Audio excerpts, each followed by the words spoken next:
क्या कभी आपके साथ ऐसा हुआ है कि आपने किसी काम को शुरू तो किया लेकिन कुछ दिन बाद मोटिवेशन खत्म हो गया? जिम का मेंबरशिप तो लिया लेकिन एक महीने बाद जिम जाना छोड़ दिया, या फिर किसी नए स्किल्स को सीखना शुरू किया लेकिन इंटरेस्ट लूज कर दिया। यह सिर्फ आपका प्रॉब्लम नहीं है, यह सबके साथ होता है और इसका सोल्यूशन एक सिंपल रूल में छुपा है जो इस वीडियो में आपको मिलने वाला है, जिसे देखने के बाद आप अपने करियर में 10 गुना ज्यादा अनस्टॉपेबल बनेंगे।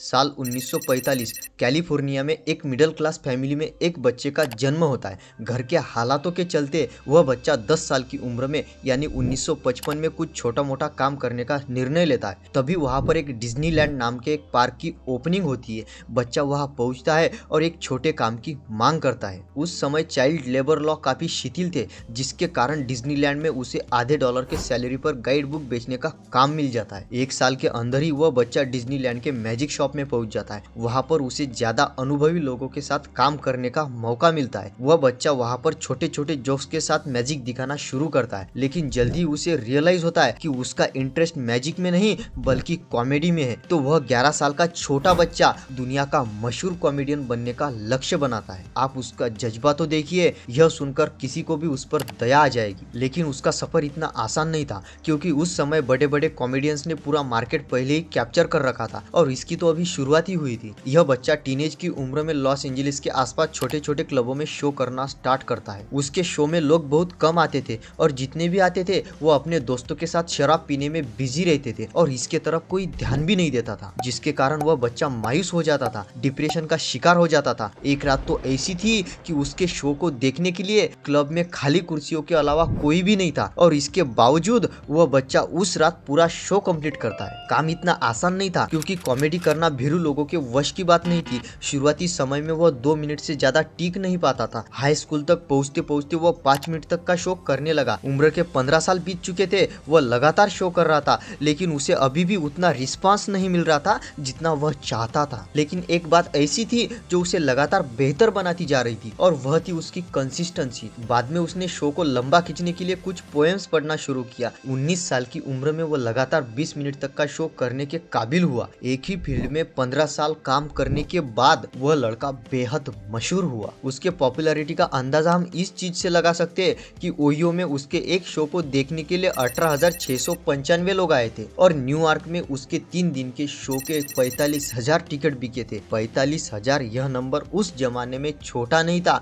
वह अपने फील्ड में पीक पर पहुंच चुका था और सबसे सफल कॉमेडियंस में से एक बन चुका था, जिसका नाम था स्टीव मार्टिन। स्टीव के शब्दों में अगर हम सफलता को समझे तो उन्होंने कहा कि मुझे 10 साल सीखने में लगे, 4 साल बेहतर बनने में और 4 साल बेहद सफलता पाने में। इस जर्नी में एक छुपा हुआ ऐसा राज था जिसने उन्हें मोटिवेट रखने में मदद की और आखिर में उन्हें सफलता दिलाई। यह वीडियो उन लोगों के लिए है जो अपने लाइफ में कुछ बड़ा करना चाहते, जो कंसिस्टेंसी के साथ अपने गोल्स को अचीव करना चाहते। इस वीडियो में मैं आपको एक ऐसा फ्रेमवर्क बताऊंगा जो इंडिया के टॉप लोग यूज करते और हाँ, जिसे देखने के बाद आप अपने गोल्स तक पहुंचने के लिए अनस्टॉपेबल बन जाएंगे। तो वीडियो को एंड तक जरूर देखिए, क्योंकि यह एक नियम आपकी पूरी जिंदगी बदल सकता है।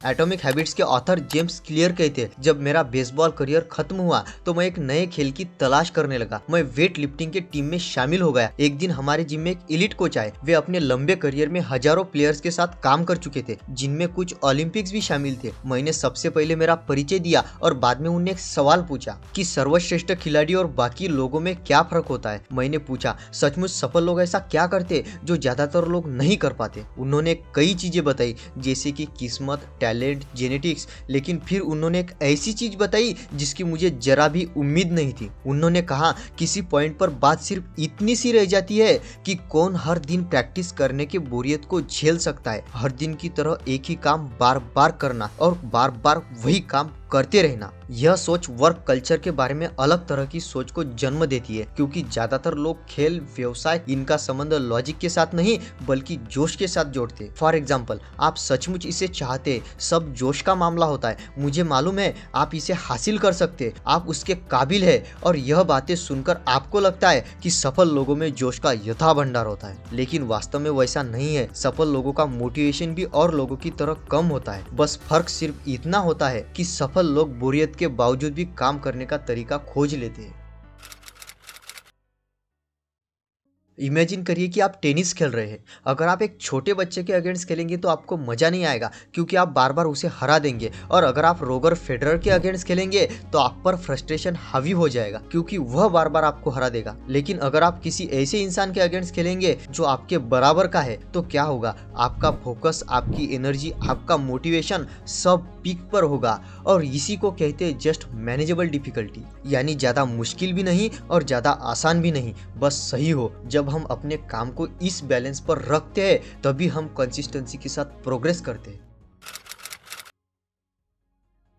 आपने कभी न कभी तो वीडियो गेम्स खेले ही होंगे। क्या आपने कभी सोचा है कि हम बार बार गेम्स खेलने के लिए एडिक्टेड क्यों हो जाते हैं? यह होता है वेरिएबल रिवार्ड्स का मैजिक। कभी आप उस गेम में जीतेंगे तो कभी हारेंगे, और यह सस्पेंस डोपामाइन को पीक पर ले जाता है। अब आप ऐसा सस्पेंस अपने काम में कैसे क्रिएट कर सकते हैं? आप अपने काम में छोटी छोटी सरप्राइज ऐड करके इस डोपामाइन रश को अपने लिए काम पर लगा सकते हैं। जैसे एक बोरिंग वर्कआउट रूटीन के बीच एक नए चैलेंज या फिर नए रिवार्ड्स को इंक्लूड करना। फॉर एग्जाम्पल, आपने कल से रोज सुबह मॉर्निंग वॉक पर जाने का लक्ष्य बनाया। अब आपने एक रणनीति का यूज करना है कि जैसे ही मैं 7 दिन कंप्लीट करूंगा तो मैं खुद के लिए एक जोड़ी जूते गिफ्ट करूंगा। जैसे ही मैं 1 महीना कंप्लीट करूंगा तो मैं खुद को एक ट्रैक सूट गिफ्ट करूंगा। ऐसे करके आप अपने काम को एंगेजिंग बना सकते हैं, जिससे आपको गोल्स अचीव करने में मुश्किल नहीं होगी। अब फाइनली हम अपने रूल की तरफ पहुंचने वाले, जो कि इस वीडियो की नींव है।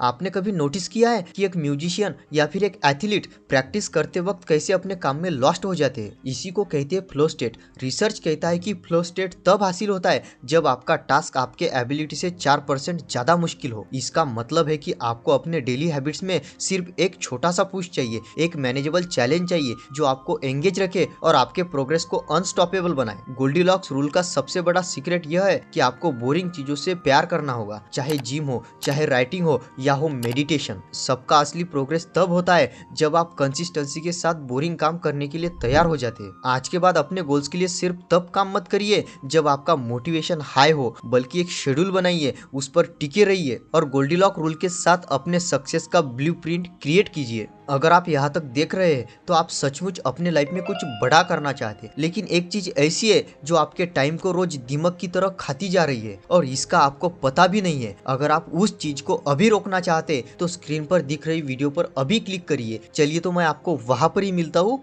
बाय।